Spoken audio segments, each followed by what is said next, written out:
Well, good morning, good afternoon, good evening, depending on where you are and what time you're watching this and all that other crap. It's your boy, Celine Driver. That's me. Doing another not walking and talking video. Um, Last week's video, which was my predictions for the 2023 Florida Gators football season. Um, well, that's in the can. That's up and running and so on. Made me think that I needed to do one, which I've never done before. I need to do one for my other team. My other team being the Harvard Crimson. For those of you who don't know, the Harvard Crimson play in the Ivy League with a bunch of other folks. I think, let's see, I have my not copious notes here. 1, 2, 3, 4, 5, 6, 7, 8 other teams. In no particular order: Yale, Penn, Pennsylvania, Princeton, Harvard, Columbia, Cornell, Dartmouth, and Brown. Worst fucking school in the universe. Anyway, they generally play each other almost exclusively. They do have some non-con games thrown into their schedule to round out to a 10-game schedule. They don't play in bowl games. I'm talking about the Ivy League. And there's a few other little quirks here and there. Admittedly, the Ivy League football teams are one notch, maybe, above high school football. It's not the greatest football in the world. It's kind of boring. And watching them on TV, which you can do mostly on ESPN Plus, is an interesting experience. Usually they're graphic people, and they're people who keep track of stats, are somewhere just above grade school level competency. But there is a reason why I follow the Harvard Crimson, and that is my recently deceased father.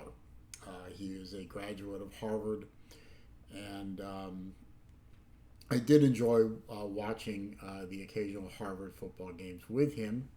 I have done live streaming of Harvard football games, or I should say live streaming reactions to the games, since I can't show them on screen. And I'll probably do them again in 2023. Now, at the end of 2022, unfortunately, Harvard was not the Ivy League champion, which they are generally one of the preseason contenders and contenders throughout the season for the Ivy League championship. The Ivy League championship, unfortunately, went to Harvard's number one rival, Yale. Second place went to University of Pennsylvania, or just Penn. Princeton came in third, Harvard fourth, Columbia fifth, Cornell sixth, Dartmouth seventh, Brown deservedly in last place because they are shitty human beings all around. Full and fair disclosure, my piece of crap sister went to Brown University, which is basically a training ground for the socialists and Marxist leaders in this country. And my sister is one of the great luminaries of their university system, which means she's a full-blown communist, and therefore no friend of mine. Now, in 2023, Harvard has a slate of 10 games. They do begin later than most of the other conferences. In fact, probably all of the other conferences. Now, they are a 1AA or FCS, if you prefer that title, program. They begin their season September 16th. Now, they begin their season against the University of St. Thomas, which I'm sure nobody has heard of. I had to look them up myself. They were a pretty good team in the Pioneer Conference. It is a home opener. at 1 p.m. on September 16th. And I'm going to predict a win here because generally the upper tier of the Ivy League generally put together pretty good teams and should be able to handle University of St. Thomas fairly easily. The second game is the following week, September 22nd. It's an evening game at home in Cambridge, Massachusetts, against Brown. I not only predict a win, but I predict the usual blowout of Brown University, who the only thing they take seriously is the oppression of freedom around the world, and they certainly don't take football seriously. If you ever watched a Brown University game against anybody, you would know that. The stadium is practically empty. Next game is the 30th of September. It's an away game at Holy Cross. Now, Holy Cross is in the Patriot League. They're going to play in Worcester, Massachusetts, which is not far from Cambridge, admittedly. So it's not really much of a road game if your fans can basically get on the T, which is their nickname for the MTA, the mass transit system, the T, and jump on the T and head over to Worcester and watch Harvard beat Holy Cross to end September at 3-0. Their next game is October 6th against Cornell. Cornell finished the season last year at a paltry 5-5 overall, 2-5 in conference. They generally don't pose much of a threat to Harvard, and I predict a win there at home in Cambridge. Following week, October 14th, they play another and their last non-conference game against Howard University at home in Cambridge. That game should be a win for Harvard. Then on October 21st, they play an away game against one of the tougher opponents generally in the Ivy League, Princeton University. And Princeton finished third, 5-2 in conference, 8-2 overall. Most of their team seems to be coming back, and it is a road game in New Jersey. And the toxic fumes will probably get to the Harvard Crimson, and I predict the Harvard Crimson will eat their first loss of the season.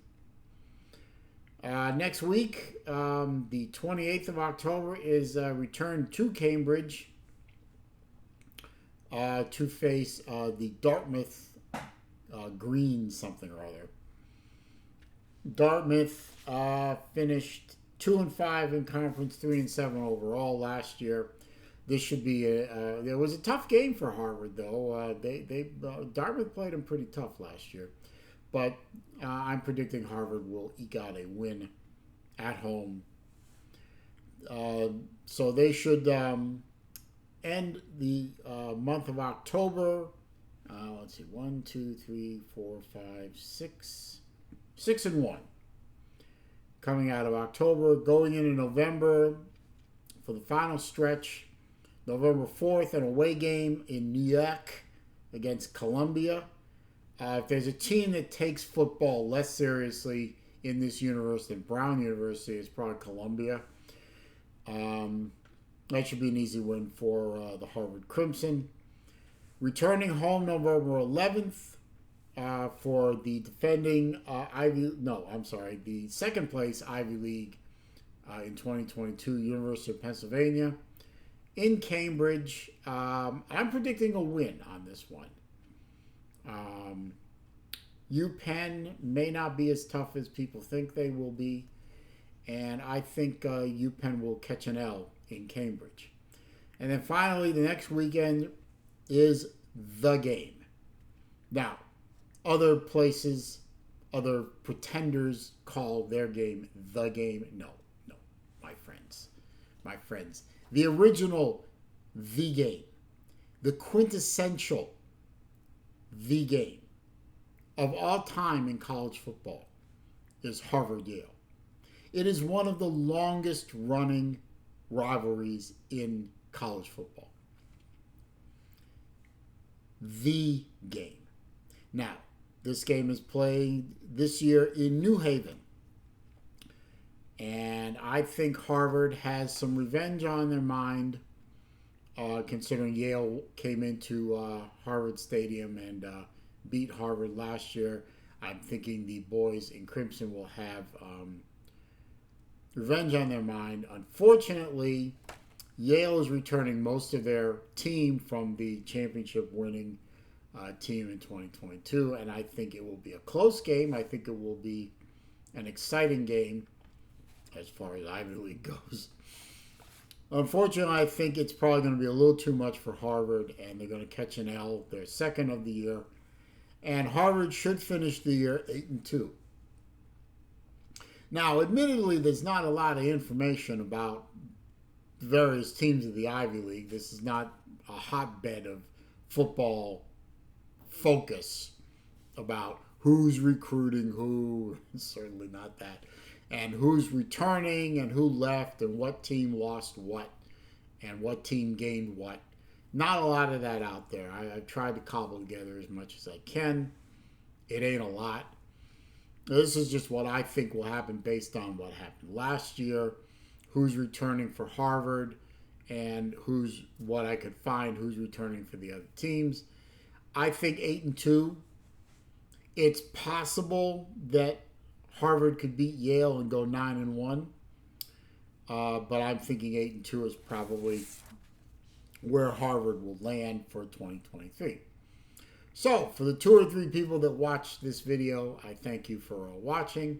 If you have any comments or anything, just put them down below, and I'll try and respond to them as best I can. I hope you enjoyed this video.